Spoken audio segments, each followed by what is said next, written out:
Rightio, boys. Welcome back to this week's episode of the Kein and Connor podcast. My name is Connor Maroney, and this is... Kean Blackman. How the fuck are we, brother? Good, mate. How are you? Good. Good as the same as the last one. We're doing 2 in a day right now. Because we're on the shirt, fucking grind, different mate. Shirt, different beanie, different hat. Yeah, who knows? Could be any day.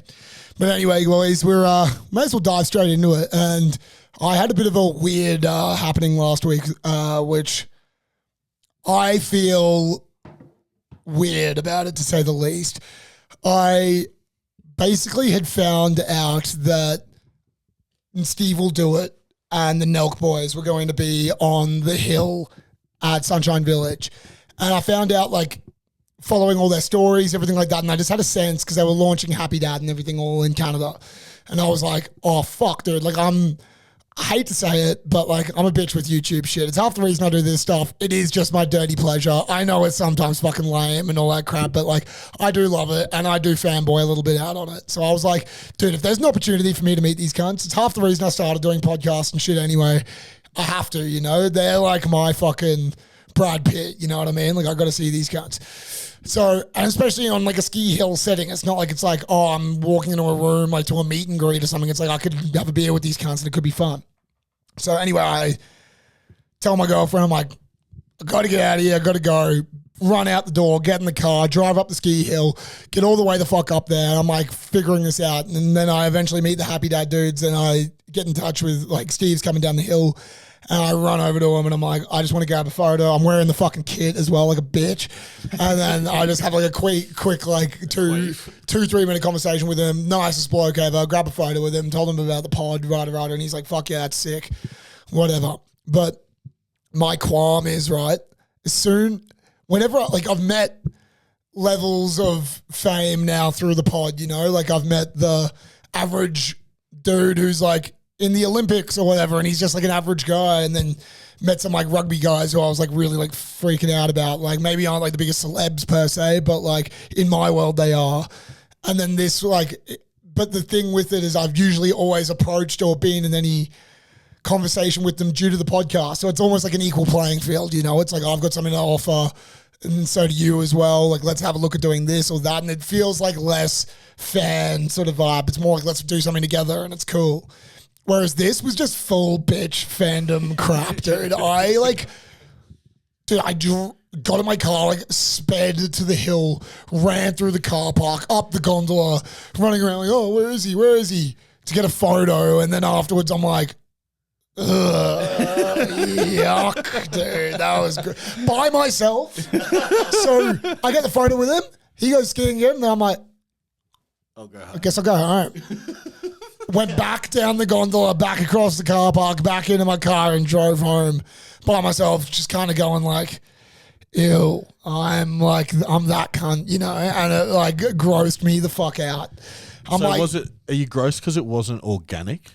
I would say like it was impossible for it to be organic, I guess, because I would have just had to be up there, right place, right time. But yes, in a way, yes. This dude has just gone up skiing, living his day, and he has no idea that there is this bald Australian dude like hunting him down like the predator, dude. And it's like just this fear. I think as well, it's like usually when you're with your buddies or whatever and you get a photo, you're like, oh, fuck yeah, we just met Steve, our sixth out or whatever. It was just like, thanks, man. I walk this lonely road, the only one that I have ever known. And I'm like, oh, dude, I'm a fucking loser, bro. Like made it epic if you like tripped over, like. But it wasn't like he said. Like everything was like it was the perfect interaction, and it was like I went back into my head because like me and my mates like all the biggest Eminem fans. Like we spent $600, did the VIP tour, fucking front row. Like it was the best thing ever, but. We were always had the conversation of like, what would you do if you met Eminem? And I mean, like, he's like a traditionally anti-media, anti-like hype. He likes to live this life pretty like secluded, you know? So like me and my mates have always said like, if you walked past him, you'd be like, hey man, big fan, and keep going. And that's like what I did with Steve. I like had the quick conversation, told him about the pod, whatever, got a quick photo, had a great interaction. And I was like, yeet, like, let's get the fuck out of here. Yeah. But I was still just like, had this yucky fucking like Bieber fever fucking feeling, dude, where I was like, oh, dude, that guy's going to be going Yeah. like, it's 50-50. You either left that situation going like, that's sick cunt, or he was like, that was fucking weird. Or But I mean, or he's- number 3, he just was like, whatever. Whatever, dude. He was Like, baked. He was like- so baked, but And, like, it wasn't even a like massive thing for him. fuck no, it's not. Well, that's the other thing as well. Like when somebody like him is so used to being approached by people in that manner, I was kind of like, this is like, daily this is thing. like, This is a daily This thing. is chill. Yeah. This is chill. Like I'm not going. He's not getting mobbed by 15 people. Yeah, exactly. Like it's one dude walking up in a ski resort being like, hey, can I get a quick snap? My only fear though, right, was like I was at the bottom of the run, and my only I tried to keep in hiding, but I was like, could you imagine him? He's like having a chill day skiing down the hill, and he's going down like in his own world, like whatever, and then he just sees me down the bottom of the hill being like. And he's like, oh, fuck, dude. And he can't stop. He's like on a mountain. He can't turn around and like go the other way. He's like, I'm riding straight into this fucking psycho right It's here. the perfect trap, really. Yeah, I had him caught. He had nowhere to go. There I was is like nowhere to go. I bottlenecked him to me. Yeah, It's like especially if you get on like a flat. Was he snowboarding? snowboarding, yeah. If you get him on like a flat or even like an incline, like he's got nowhere. Nowhere to go, bro. He was coming straight to me. He was going down a funnel that he couldn't get out of. But the other thing I was thinking, right, is like all these guys, they're like, the Nelk boys have taken over the world, like with media and shit, and like their drink and their whole shtick is partying, right? And like frat sort of culture and everything like that. And I think it got me thinking because the reaction for when they finally got to launch in Canada back to where they're from was so big. And it got me thinking like, Canadians always say that we're like big partiers, Aussies coming over when we get to town and all that. But then when sometimes you get a look into Canadian like party culture and it's fucking intense. And I'm like, I wonder like per capita, obviously America is the most, but do Canadians party Like pound for pound partiers, like who is like more intense of like parties, who actually goes harder? Cause it's easy to say like the frat boys in like America, but like maybe Canadians are actually more intense. And when you hear about, like, I've heard college stories and shit from Canada, and I've heard some like fucked up shit. Yeah. I love that shit. Yeah. But I mean, like, what do you think, Dean? Like, do you know, like, I guess you would know from like knowing people in the States and Canada and shit as well. Like, are the college parties like almost as intense, if not more? I would say that they're definitely a little bit less. I think in the States, it's definitely way up there on the Right. level of intensity for partying. But like we have, like obviously when you're in college, you go to house parties and stuff like that. Or if you're like part of a sports team in college or whatnot, Yeah. that kind of vibe around that goes outside of the schools and whatnot and goes to house parties and stuff like that and neighborhood Yeah. fucking places and stuff like that. Neighborhood jams, right? Yeah. Because then So that gets pretty intense. because then I could almost argue as well, take that out of the equation. But like I went camping one time for my birthday last year, and we were out in like the sticks of Alberta, and there was like all these dudes riding like motorbikes, like fucking like gremlin dudes, bro. And they're like, they come up to us, and they're like the full like, we're Berta born shit, baby. Like, let's do it. Yeah. They act like they're full rednecks. I'm like, dude, you're like fucking from Calgary, chill out. But like those guys go pretty fucking hard in the paint. It just gets me thinking, like, who is the kings of partying? You know, I feel like Aussies are like a bit more low key about it. Like, not low key, it's half our fucking personality. But I do mean, like, as in, it's less like intensity wise. team, it's less organized. Yes. It's more Yes. like we just get pissed and we don't give a fuck. Yeah. Whereas And then, America, like, it's a bit more like, we're doing a drinking game. we're all fucking algos, man. Like they're fucking all like unite together. I reckon if you really want to like get into your work, you got to go down to South America. Oh yeah, then you got those Pound guys. for pound, you like that music going, that like that bit of like, Na na na na na na na na na na na na na na. like mate, but like they know how to have a good time. Carnival is the biggest party in the world. That's true. Like, Yeah. they know how to host a party and how to have a good time. That's for sure. So I think if you really want to get into it, I reckon somewhere like your Brazils of the world, your Argentinas. It's just I'm just noticing Colombia's. you're starting to like see Canada on the map more and more with this shit. Like I mean the guys from Nelk, you got Drake. I was also talking to someone the other day, like you think about the biggest hitters in music, they're all Canadian. Justin Bieber, The Biebs, Drake, The Weeknd. Drake, The Weeknd, Shawn Mendes. Like, Fucking, mate, you name it. The list goes on. Yeah. Carly Rae Jepsen. Shout out. Shout out. Day one. But there's a lot of shit going on in Canada, and there's like a lot of media attention and shit. And I feel like the culture is going to start spreading more and more, and you're going to see more like frat, college sort of shit. I think it also depends on like what province you're in. Like British Columbia and Ontario are very Americanized, so you get a lot of that frat style feel, right? But the rest of it, it's kind of like Alberta's a bit more like Texas-y vibes, exactly. eh? Alberta, Manitoba, and Saskatchewan, those are all like pretty country, right? So and then you get like your Newfoundlands of the world. Stuff anyway, like that. They're just doing their own thing though. Moral of the story, I'm sorry, Steve will do it. That was probably wasn't my proudest fucking interaction, but look, that's life, isn't it? Hey. Sucks to be famous. It's also super awkward meeting a famous person. Yeah, you just don't know what to do, bro. Like you want to say something, you no. want to make yourself special, but you're also you don't like, want to step on their toes anyway. Like you don't want to make it awkward, so like you just kind of go into a little bit of a shell of yourself, and you're like, "Hey, how you doing? Nice to meet you. Like, thanks for the opportunity. Appreciate it. Like, let me get out of here." 100%. It's just sticky, dude. Like it's such a there's something grimy yucky about it. Like, So I was watching my new favorite series of movies that I just haven't really tapped into in like about 10 years, and it's the Night at the Museums. oh yeah. Fucking so gone, bro. I very much recommend. Like it's big. Like you forget how many cunts are in it, how funny that shit is as well. Yeah. And anyway, so I watched like 1 and 2, and bro, you know how like people look at like celebrity runs, like how they run, like for instance, Tom Cruise, like runs just like super whack. Dude, I have found the best runner in. Oh, you're like, talking about like actual physical runs. I thought you were talking about like the run. Like, that they the go run on, of like movie movies 1, and 2, shit. 3, 4. Like no, dude, I'm you're talking talking about like physical. I'm talking about like speed. physical running, like quality, dude. And Ben Their Stiller. cadence. You're looking at the cadence, Dude, Ben Stiller has the best run. Sorry guys, I got some Night at the Museum here just to show Kia, and I'll also get this up on the screen if possible. But dude, look at this man's fucking form, bro. He's now fighting with the monkey.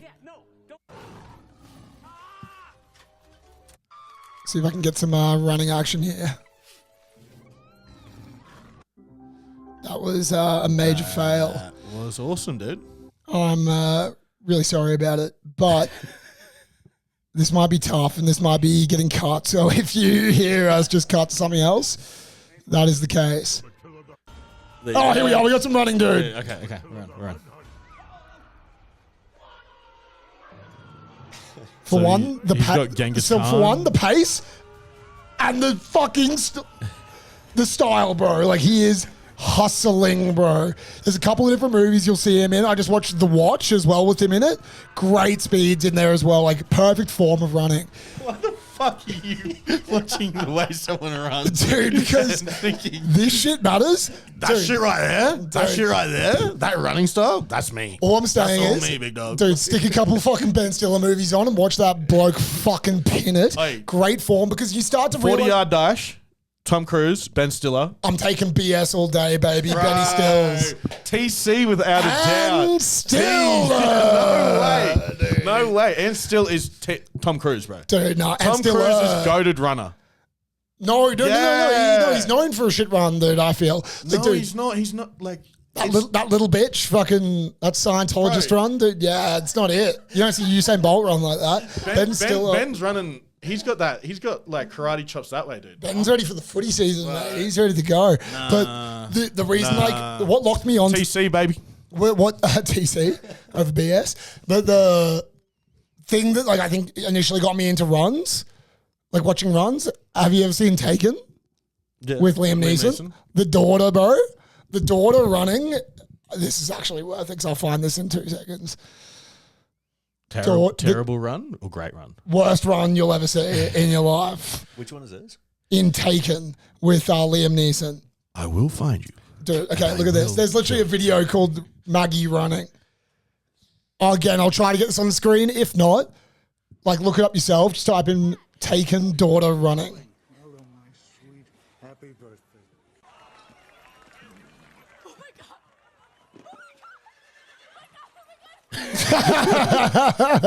There's multiple scenes of her running.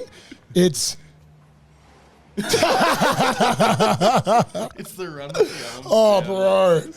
But it matters, you know? Like, you need to look out for these things. Have you ever watched, like, a video session of footy and then watched yourself run?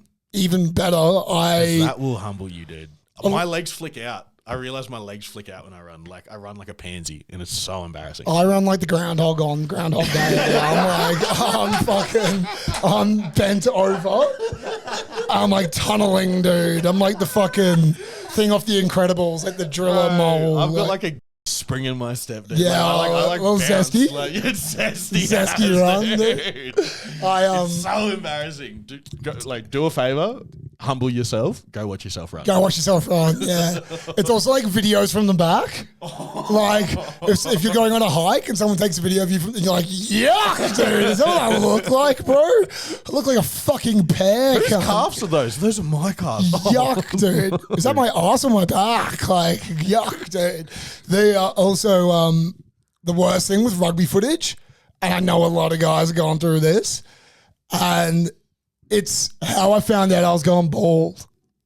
Because you don't see the back of your head, dude, and then you're watching game tape of you playing footy, it's all from and behind. the fucking camera's so high up, you're like, oh, who's that fucking old cunt? And you're like, oh no, dude, it's me, dude. And you can see your fucking, and you're like, oh, now it's donezo, bro. That's what everyone's looking at in the stands. One time, like when I was like 11 years old, I had my I didn't want to get my hair cut for some reason, and I was going like a massive afro, and to the point I would run, and the shadow of my hair would fucking bend down. As I was running, I could see it, and I thought it was sick. Get to like team like photo night, my hair must have been like fucking like out of like the 60s, dude, like out of the 70s, just like a woolly shag rug. Semi-pro, dude. And we get our photos like at the like 3 nights later, like they give us the photos. I look it up, look at it, I just stare at my mum and go, cut my hair right now. I remember I was walking to the car and I was like, I want to get my hair cut today. Like, so embarrassed about it, but I thought it was so cool. Yeah, you think your hair look like, I remember I had, we were coming back from Stradbroke Island, grade 8, and it was like the 3-week holiday, and we September? came back. Yeah. September holidays. We came back from Stratty on like the Sunday before first day of school, and there's nowhere to get a fucking haircut at like 6 p.m. on a Sunday. So all Dad could do was book me into Stefan's.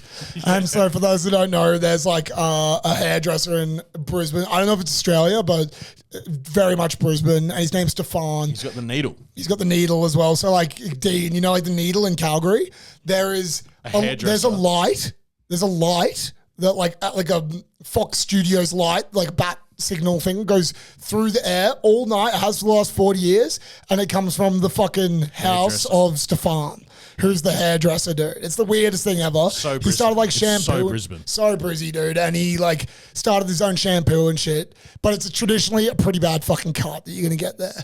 I've gone in, dude.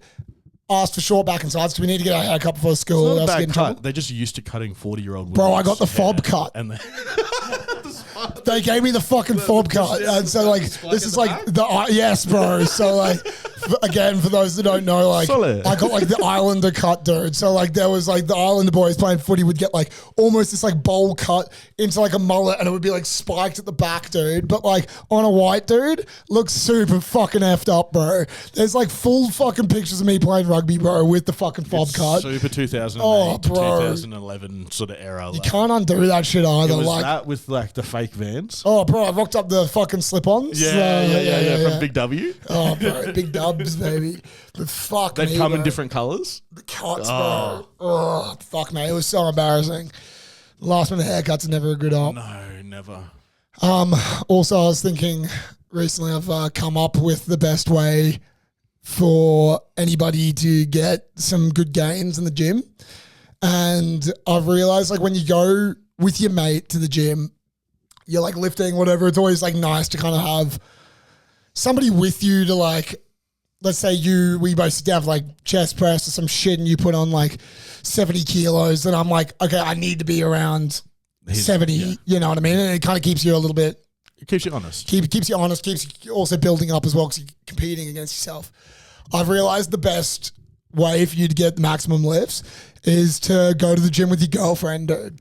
Because if your misso chucks in like 60 pounds on that thing, you got to whack on like 120, dude. Like, yeah, you've got to fucking like, dude, I went with my girlfriend recently and she started chucking up some like half decent weight. And I'm like, was it legs or arms?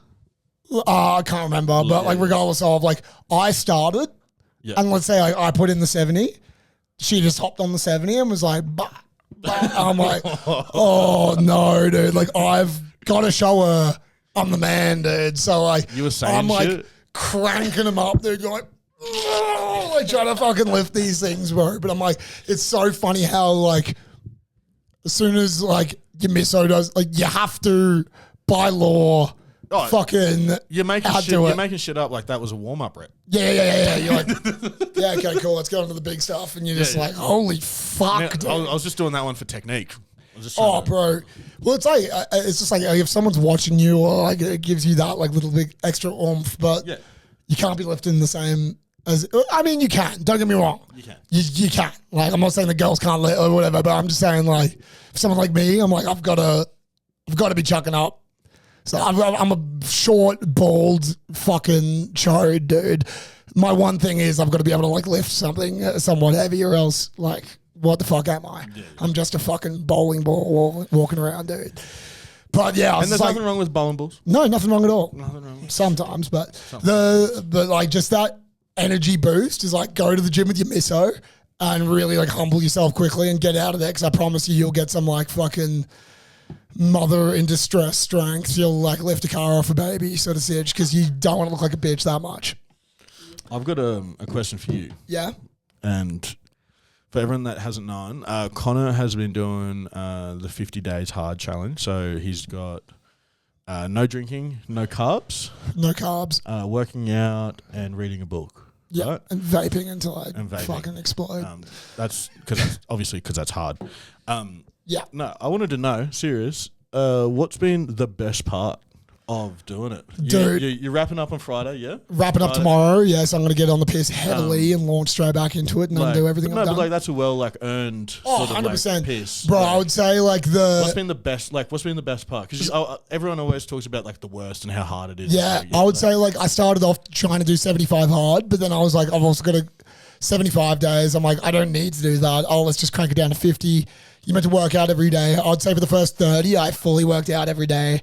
No drinking, no carbs. I'd say in the last back end, I've been lackluster on the gym and shit just because it's like working out every day. It's more of a time crunch, you know? Like you got to go to work. You got to do a bunch of shit. Yep. Best thing by far has been eating no carbs or like less carbs, even like if you can find a way to do that, like cutting out bread, pasta, fuck, it's a cheat code, just knocks off the weight. But the no drinking, dude, no drinking's been the best. Hasn't even been that hard, to be honest, either, because you just get used to it. I found when I played rugby, I always had an excuse to get out of the piss up. I'd be like, oh nah, or boys come to the party, nah, I got rugby, and everyone would be like, oh yeah, bro, play rugby, you know, like. That was their thing. And it was like their stamp of approval to get out of the piss up. Yeah. I was like, I've got no excuses right now to get out of this shit besides just saying no and fucking cunts off. So I was like, I've got to come up with something where I can have an excuse to get out of it. And this was worked perfectly.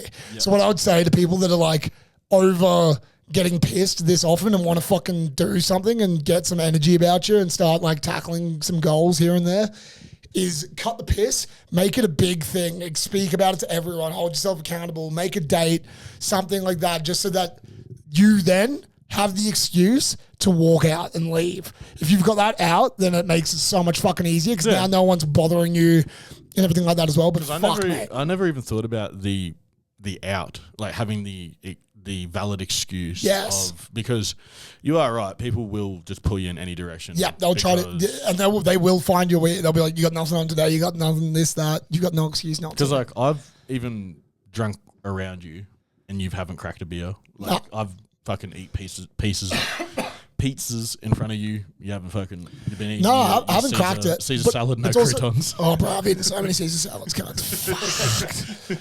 I think I've eaten like 40 Caesar salads. But every time I'm around him, he's eating a Caesar salad. So many salads. It sucks. But having that out. Seeing progress is the biggest motivator because like the carb thing is the biggest cheat code. It's not super sustainable. Once you drop that little bit of weight, then you start to go like, oh, okay, I can start to see my old body again. Also as well, bro, like I love drinking, but it's been like philosophical in the sense I'm like, fuck, my life is better when I don't drink. Which is a fucked up thing to say to people because then everyone just goes, why didn't you drink? I'm like, well, no, like life is about balance and you should be able to do whatever you want whenever you can. When I do want to have a beer, I want to have a beer. Fuck, man. When I fucking stop drinking, the productivity of my life is through the roof. Like I've been wanting to do this pod, whatever, for a while. The week I stopped drinking, I had logos done. We've filmed 4 pods now. We've done all of it. We've got the set. We've set it all up and it's like, fuck, when you start to be a little bit honest with yourself and the shit you're not getting done is because of drinking, maybe it's time to nip it in the butt for a bit and just have a fucking break, dude. Because you're meant to have fun. You're meant to want to go to that place and get on the beers with everyone. If it becomes a weekly routine, if it's a chore, if it's the same thing every time, then like fucking do something different. You know? Yeah, it's not as exciting. And if I can fucking do it, can't anyone can. Then the flip. What was the hardest part? Like. Hardest part is not eating carbs and working in a fucking Italian restaurant, you know, where there's pasta and pizza getting taken by my head every 2 fucking seconds. But yeah, dude, it all just goes back to like, if you want to do it, you'll do it. And then also once you start doing it, after 10 days, you will feel way better, bro. So it's just worth doing it. Yeah. But at the end of the day, it's like, I even heard fucking Goggins talk about it the other day. It's like, you know how to do it. It's just if you want to do it or not. Like everyone's got enough information to go do that shit. My thing would just be like, have 2 months off the piss. It's what, a sixth of your year, and it could change your whole year. Could change your whole life. You'll be richer, fitter, more productive, and then when you get to go back out on the piss, you got a sexy rig, more money. And you've shown some discipline. You're ready to rock and roll. Yeah, you'll get the honeys, mate. You're not drinking cheap beer. You're drinking like nice cocktails. Yeah, exactly. You go out and about and have a little fucking drink. Get on it. Don't get me wrong. Tomorrow, I will be going hard. I am back. Get ready. I will be launching into the piss harder than anyone has ever launched. And then 2 days later, I go to Mexico for a week. So I might die. I'm not the fucking picture of health, but fuck, I'm a little cheat code every now and then. I'm the average guy's example of just... a little panache. You seen the show Beauty and the Geek? Yeah. And they give that kind of little makeover. Yep. And then he's just gone from fucking 0 to 100. I can do that for you in a month or 2. You're the queer eye for the straight guy. I'm the queer eye for the straight guy, exactly. And that's where you just got to nip the beers in the butt for 2 months, chuck away the sangers and stuff for a bit, eat healthy, come back looking fit, get back on the piss, and everyone's going to be sad and poor around you, and you're going to get to come back and... be that fucking Henry Cavill you always wanted to be, mate. Anyway, so such is life. We were sort of talking about 2 weeks ago about your predicament at the McDonald's party and how your mate like fell off the McDonald's helicopter and fucking KO'd himself. Yeah.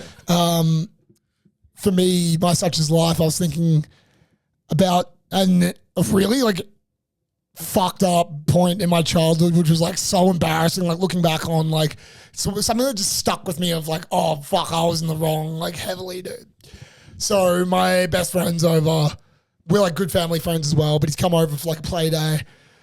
He's over at my house all fucking day or whatever. And it always gets back to it's like when you're with your cousins or your friends or whatever, and it gets to the back end of the day and you're like, this day can't end. We got to go watch fucking 8-Legged Freaks and get a bag of fucking Doritos tonight. Like, it's going to be the best night of our lives. And so then that's when you go to the parents and you start going, hey, like, can Dean stay over tonight? And it's always when the fucking parents get there and they're like, cunt, nah, you're coming home. But every now and then you get through with the goods and you get to have the sleepover. Yep. We knew that this sleepover was going to be a hard sell and it wasn't going to work. But we're young as fuck. We must be like 5 or 6 or some shit or whatever. So we're playing around all day, running down the road, whatever. George, my friend, his dad comes over, comes to pick him up. And me and George are like, you need to hide. And so, bro, we hide him, like in the backyard, like behind these trees and shit. Don't tell mum or nothing, whatever. Because we're like, there's no, he'll give up. Like he's can't find him. Yeah. Fucking go home. Not how parenting works. We figured out. So I'm left to do like Actually all the terrifying for a yeah, bro. So the dad comes over and he's like, "Oh, like where's George?" And I'm like, "I don't know." And he's like, "What do you mean you don't know?" I'm like, "I don't know. I saw him a while ago. Don't know. He must have run away or some shit like that." I'm like, now I'm in it, bro. Yeah. They're like looking, and I'm not giving up. And then this is when I see some full like Cedric Diggory fucking dad after the Goblet of Fire. Like, that's my son, my son. Like, where is he? Where is he? Like, I'm like proper freaking the fuck out. Yeah. The freak out has put me further into character, dude. I'm like, because now I'm like, I can't tell him because now I'm going to get in trouble. So now I'm like, He's crying. I'm crying. I'm like, he's gone, dude. No, like, we don't know. I just give up. I want to watch this movie with my boy and chill out, dude. And meanwhile, I don't realize I'm faking the abduction of his son, dude. And he is like in full panic mode. I think eventually, after like 15 minutes or whatever, we gave up and I was like, George, come out, man. And the dad's like, oh, fuck. Like, and I was just like, at the time, I was like, this is such a like simple lie. Like a simple little lie, and we could have a sleepover, whatever. And it's like, holy fuck, that dad just like fully thought his kid was gone, bro. Yeah. Like it's the worst fucking thing ever. I'm like, but it's fucked how those things stick. Yeah. Instant pit in your stomach. Oh, bro, like embarrassing shit just sticks with me. It's an emotion that like is Velcro. It'll grab onto you forever and never let you go. Like you'll get over breakups, you get over love, this, that, but embarrassment will like stick with you to a place. Like, it's always the little stupid shit as well. Yeah. I remember I was with my cousin and we were going, he's a couple of years older than me. I was in grade 7, he was in grade 10. So I was like about to go to high school the next year. I thought my cousin was the fucking goat. I thought he was the man. Yeah. And he was going to rowing camp. And rowing camp is like, you go for 2 weeks. It's a fucking like slugfest. It's intense. Like I ended up rowing and doing it myself. But one of the biggest perks of it is your parents load you up with like candy and lollies and chocolates and all that sort of shit for your week. 'Cause you're working out like 8 hours a day. It's crazy. You get a shit dinner and then like you just want that little like that fucking chocolate and that becomes like currency. Like everyone's trading shit. And you also, it's not like that big of a deal because everyone's so fit and like young and like determined. Like, it's not like you're just giving a bunch of fat kids fucking candy, you know? Yeah, this kid did 100 squats today. Let him have a fucking piece. Yeah, exactly. Fuck yeah. Anyway, so it also just mentally gets you fucking through it. You're like, fuck yeah, dude. 'Cause chocolate at that point's the sickest thing in the world. Anyway, I'm in grade 7. Cousin's going to rowing camp the next day. So we go down to the shop to go buy all the candy for him and shit. I didn't realize it was for rowing camp. So we're going through the shop, dude, and he's like, oh, I should get these. Should get like lollies. And I'm like, fuck yeah, baby. Like this fucking movie tonight's going to be dope, dude. We're going to be curled up on the couch fucking eating like the amount of shit he was getting. I was like, oh my God, dude, it's going to be like a day of days, like a night of nights. It's going to be amazing. It's going to be like Babylon. And then fucking, I'm like, oh, like, are we going to eat these ones like tonight or whatever? And he's like, oh, this is all for my rowing camp. I'm like, oh, yeah, I knew. And then he starts to do the like. But we can have some tonight if you want. He started doing those ones. So, oh, like, we can have some of these like tonight or whatever. And I'm like, no, it's all good. He's got like shit, like bananas. Oh, bro. But that's the thing. I was like, as an adult, like, let's say you and me did that. And like, as an adult, I'd be like, oh, dude, that sucks. So, like, I'm fucking, I fully thought, like, you can get over it. You can accept embarrassment. But back then I was like, no, man. It's sweet. I actually don't even like lollies. No. It's all fucking good, dude. It's all good. And I just fucking like, and now in my head I'm like, he thinks I'm a fucking loser, dude. I'm a fuckwit. Like, yeah, but it's like, it's so funny, like how like a little pin of that forever. I will have cold sweat dreams about that. You'll hold one memory of no significance for 50 years. Oh, like no one else remembers. Yeah. No one else remembers. No, it doesn't, because it doesn't matter. Doesn't matter. It goes back to the whole hangover thing of like me talking about old bud pissing himself last week. Yeah, exactly. Like, well, I remember that one. Yeah. But you were soaked in his piss. But like, he probably still holds on to that. 100%. He definitely thinks about that. I remember when I pissed myself in my mate's car as well on leather. It was fucking. He gave me a full Sprite, and it was my funniest friend. Made me laugh the whole fucking trip. Pissed into a leather fucking. Leather doesn't absorb piss; it pools, and it was not good, dude. It pools up. Oh, bro, we're going to the Gold Coast, and the dad bought us like two, like I guess like 600 ml Sprites, which are like big for a fucking 5-year-old or 6-year-old. You know, like we're in grade 2 or some shit. And this kid just would make me howl, dude. He'd make me laugh so much. Driving to the Gold Coast, and we must be like halfway there. And he's got me in stitches, dude. And I'm just pissing, dude. And then I'm like, oh no, I've pissed. And he's like, oh, what the fuck? And the dad's like, oh, fuck. Like, turns around, and then there's just like liters of kid piss. Oh, bro. Like, it's so... When you're a small, like when you are a child, you can pee with the best of them. Oh. You can pee with the best of them. Like, so you go to a footy game. I remember I'd be at footy games, and dad, you know, I'd go to the toilet or whatever, and you're standing there and you're next to some drunk cunt. Yeah. And I'd remember I'd piss and I'd be done in like 5 seconds. I'd look over to like the old like fucking burping and pissing for like 2. I was like, I want to be like those cunts. I thought you just had to be older and you'd piss more, but I didn't realize these cunts just slammed 7 beers in the first half, and they're just like pissing their guts out. They've also been holding on to that piece since the 20th minute, and they've been like busting to go. Barely made it to the trough. So yeah, thanks for listening to the Piss and Poo podcast with Kein and Connor. It's a general fucking theme here. Bodily fluids, vomit, piss and poo. Yeah, vomit, piss and poo. We love it. We just need to talk about tears now. Yeah, dude, tears. We've got plenty. Tears and snot. That's it. I think we'll be good to go. Yeah, that's it, dude. So look, I mean, if you've got any pee-poo or piss stories, I'm always down for it, dude. Fuck, we'll take sweat. We're not above it. Sweat. We're not above it. We'll take sweat. Sweat. Like I'll do some gross fucking things. Yeah. I'll vomit. Vomiting to me is the funniest thing in the world. Love it. But then like the sweat cocktail on like Jackass, like bro, like it like gets me. Like honestly, usually you'll never ever see me in a shirt that isn't black because. Like you need to be prepared. Like I've